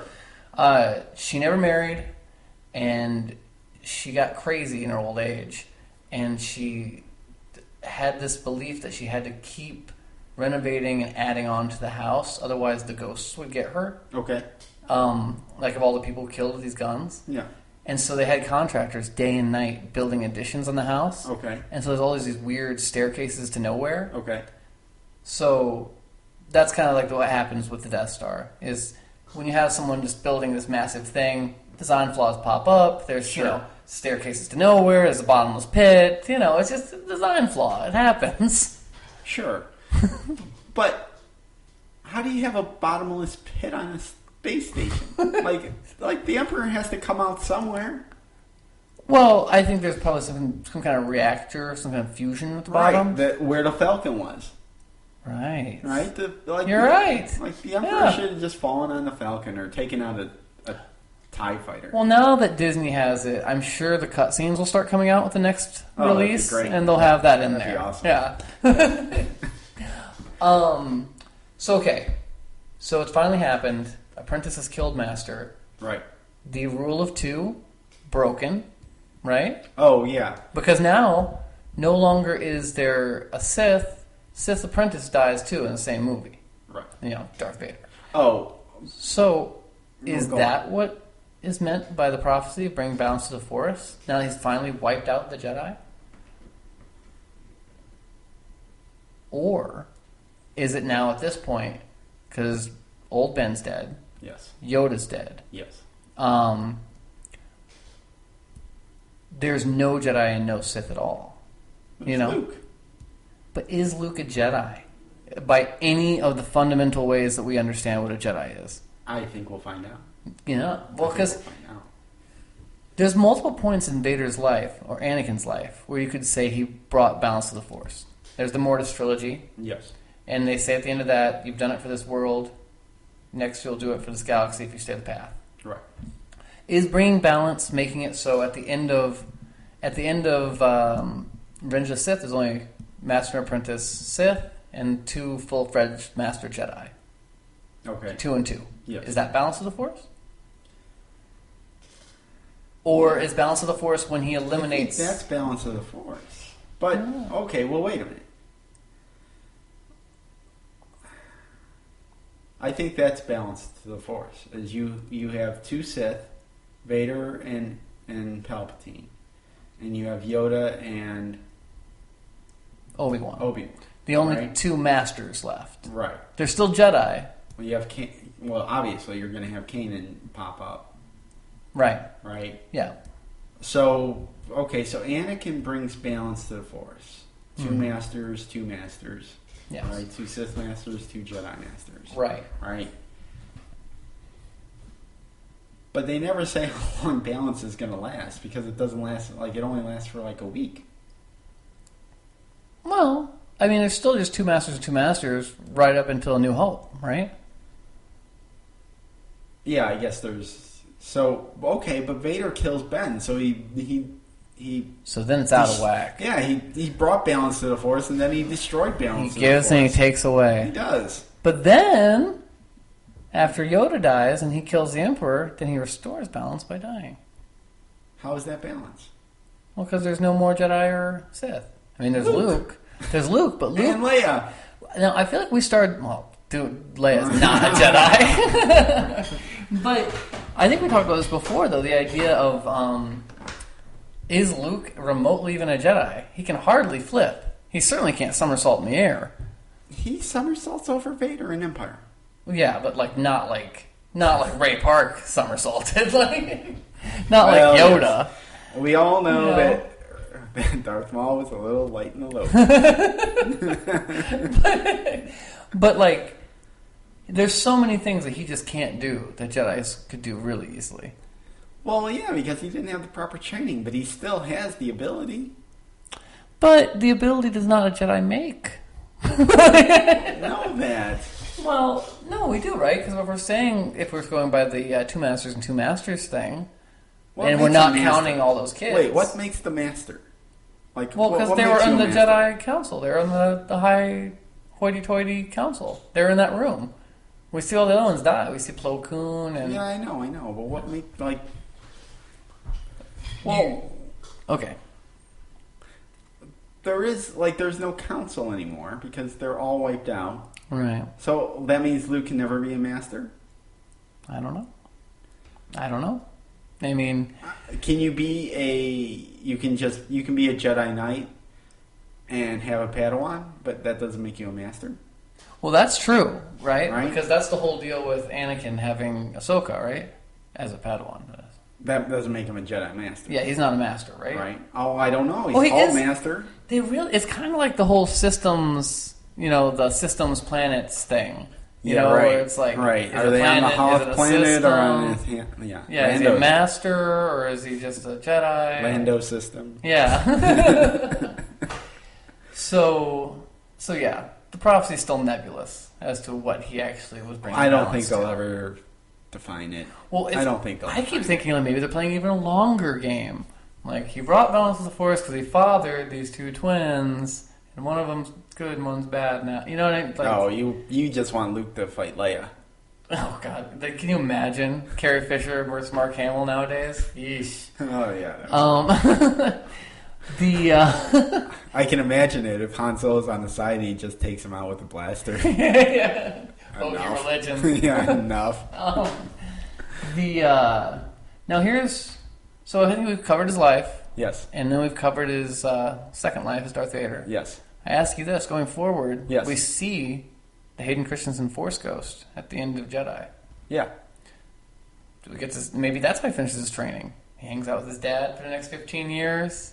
Ghost dad. Who does? Luke. Oh, Luke hangs out with his ghost dad? Yeah, if he can, and he's always talking to Obi-Wan as a ghost. Obi-Wan's hanging out, having full-fledged conversations with everybody. How are they going to do that? How are they going to address that in the new movies? Yeah, the Force ghosts. Are we going to, are they going to somehow have an Obi-Wan? Yeah, I don't know. A Yoda?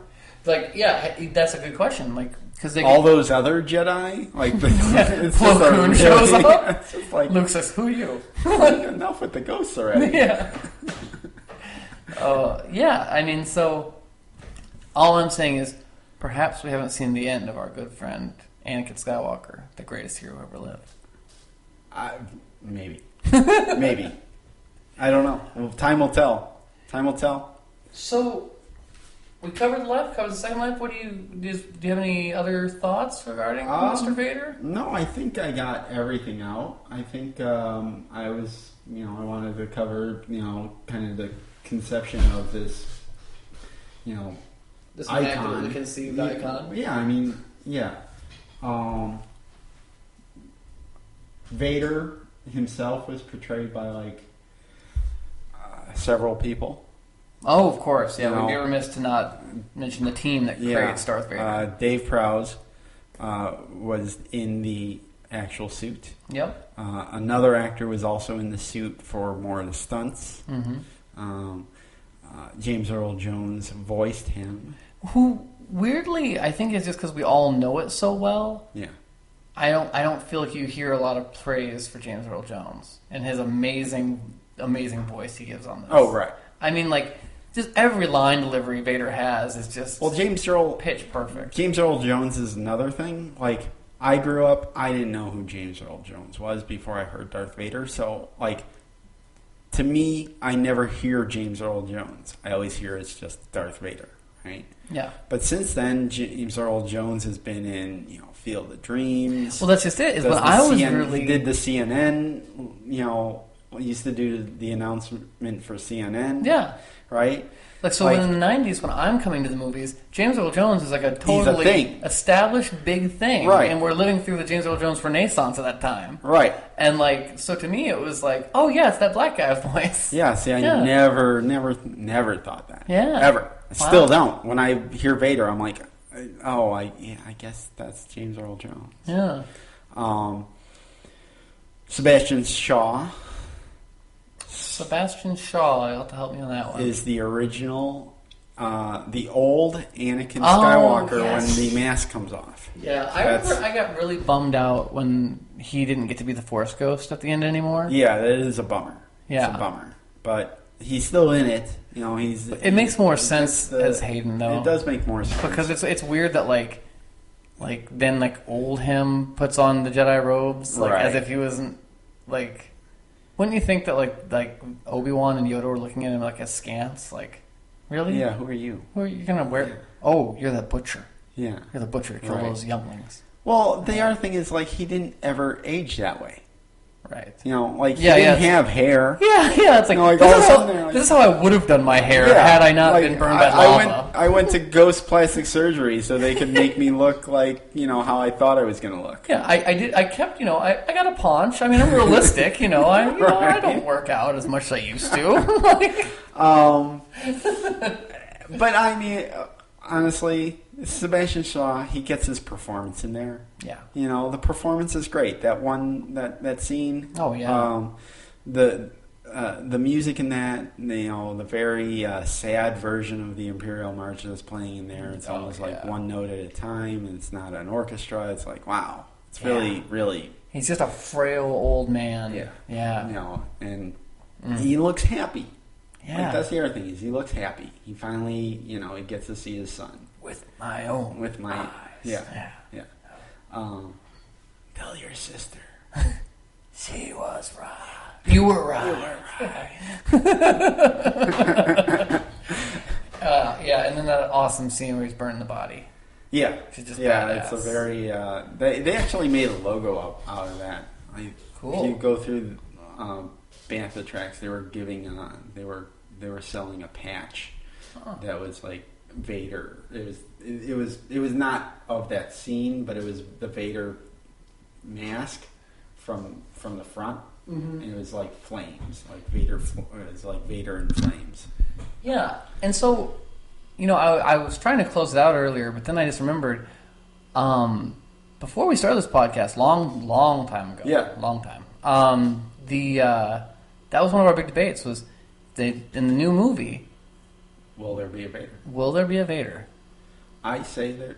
I think we'll end up with Vader. I mean, I think we're gonna. Yeah, it's just such a. You can't. The thing is, often imitated, never, you know, replicated, whatever. Yeah. Like, there's no one that measures up to Vader, right? And to have access to that character, right? I as much as I'm like, well, they can't do that.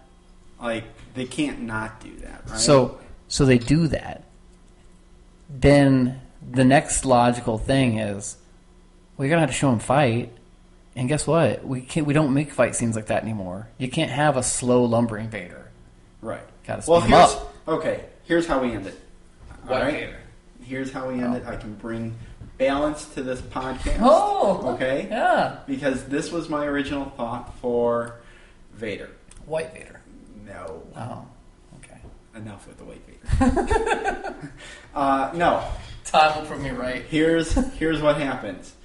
Episode 7. After Return of the Jedi, the Rebel Alliance leaves Endor.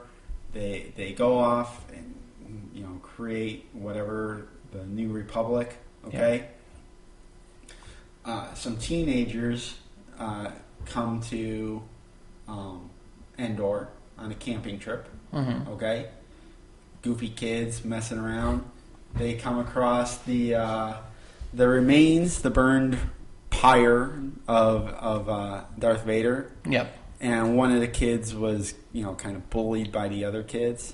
Right? Yeah. He comes across the funeral pyre of Vader, and he, you know, like, he's just tired of being bullied all the time. He sees the mask, and he puts on the mask. Yeah. And he becomes like Jason Voorhees. He kills all of his friends on the camping trip. All the campers, yeah. Right? And he goes on to become the new Vader. Jason Vader Voorhees. Yeah, I can see that. Well, and it makes perfect sense, because where we left Vader in his franchise was Jason X, where it's in space. Right. So yeah. I think really you've got a good idea. And this is all going to your grand scheme to tie all the movies together. Yes. Right? Yeah. But what would really make it tie together if it was episode 13? Oh, right. Well, maybe this is a build, is what it is. Right. You know, you get pieces, piece by piece. He has a light machete, and You're right. Yeah. Episode 13 Darth Voorhees. Yeah, there it is. I think it writes itself. DV. DV. That's what it was. Well, Ron, I think it's been a great 2-part episode. Yeah. I hope you guys all enjoyed it out there. If you did or did not, feel free to give us feedback at SWDOG77@gmail.com. Yeah. Or leave us a review on iTunes. Or join the discussion over at facebook.com/ or slash? Backslash. I want to say backslash, yeah. Sure. Backslash SWDOG. Yeah. And we will talk to you later. May the Force be with all of us. You. I live a life.